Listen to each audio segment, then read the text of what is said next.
വഖഫ് വിഷയത്തിൽ ഇരകളാക്കപ്പെടുന്നത് ക്രൈസ്തവരാണ്. ഇരകളാക്കപ്പെടുന്ന ആ വിഭാഗത്തിന്റെ കൂടെ കേരളത്തിലെ ഏതെങ്കിലും രാഷ്ട്രീയ പ്രസ്ഥാനം ഉണ്ടോ? ഈ മുനമ്പത്ത് ചെന്നിട്ട് നിങ്ങളുടെ കൂടെയാണ് എന്ന് പറയുന്നവര് വഖഫ് നിയമത്തെ കുറിച്ചുള്ള അവരുടെ നിലപാടെന്താണ്? ആത്യന്തികമായി സാമാന്യ ബുദ്ധിയുള്ള അരിയാഹാരം കഴിക്കുന്ന എല്ലാവർക്കും അറിയാം ഈ വിഷയങ്ങൾക്ക് മുഴുവൻ കാരണമായിട്ടുള്ളത് വഖഫ് നിയമമാണ്. ആ വഖഫ് നിയമത്തിന്റെ അടിസ്ഥാനത്തിലാണ് മുനമ്പം ഭൂമിയുടെ മേൽ അവകാശവാദം ഉന്നയിക്കുന്നത് എന്നുള്ള കാര്യത്തിൽ യാതൊരു സംശയമില്ല. അപ്പൊ ആ നിയമം ഒരു കരിനിയമമാണ് എന്നുള്ള കാര്യത്തിൽ ആർക്കും സംശയം വേണ്ട. പക്ഷേ കേരളത്തിൽ മുസ്ലിം സമുദായം അതിനെ അംഗീകരിക്കുന്നില്ല. അത് വഖഫ് ഭൂമിയാണ് എന്നുള്ള കാര്യത്തിൽ മുസ്ലിം സംഘടനകൾ ഒറ്റക്കെട്ടാണ് ഇപ്പോ.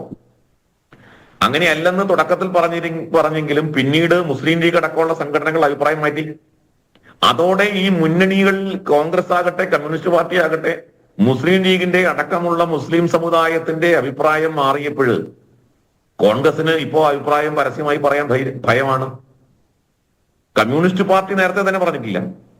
അപ്പോ ഇസ്ലാമിക താല്പര്യം മാത്രം പരിഗണിക്കപ്പെടുന്ന ഒരു രീതിയിലേക്ക് കേരളത്തിന്റെ രാഷ്ട്രീയ സാഹചര്യം മാറി എന്ന് വെച്ചാൽ കേരളം സമ്പൂർണമായി ഒരു ഇസ്ലാമൈസേഷൻ എന്നുള്ള രാഷ്ട്രീയമായിട്ടും സാമൂഹ്യമായിട്ടും ഒക്കെ ഇസ്ലാമൈസേഷന് കീഴ്പ്പെടുന്ന സാഹചര്യത്തിലേക്ക് മാറിക്കൊണ്ടിരിക്കുന്നു.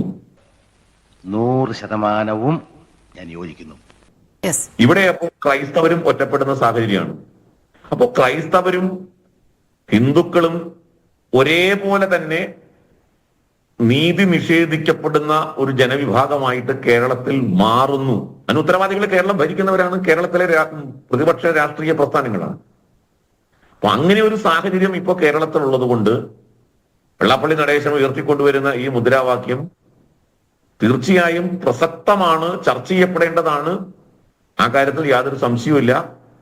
യോജിക്കാവുന്ന മേഖലകൾ ഏതൊക്കെയുണ്ടോ അവിടെയൊക്കെ യോജിച്ചുകൊണ്ട് തങ്ങൾക്ക് നിഷേധിക്കപ്പെട്ട അവകാശങ്ങൾ വാങ്ങാൻ, തങ്ങൾക്ക് അവകാശപ്പെട്ടത് നിഷേധിക്കപ്പെടുന്നതിനെതിരായി പ്രതികരിക്കാൻ അത്തരത്തിലുള്ള ഒരു കൂട്ടായ്മ കേരളത്തിൽ രൂപപ്പെടും. അത് കാലത്തിന്റെ ആവശ്യമാണ്. അതിനി ആര് നിഷേധിച്ചാലും ആർക്ക് ഇഷ്ടപ്പെട്ടാലും ഇല്ലെങ്കിലും കാലം അതിന് തക്ക രീതിയിലുള്ള സാഹചര്യം ഒരുക്കും. ആ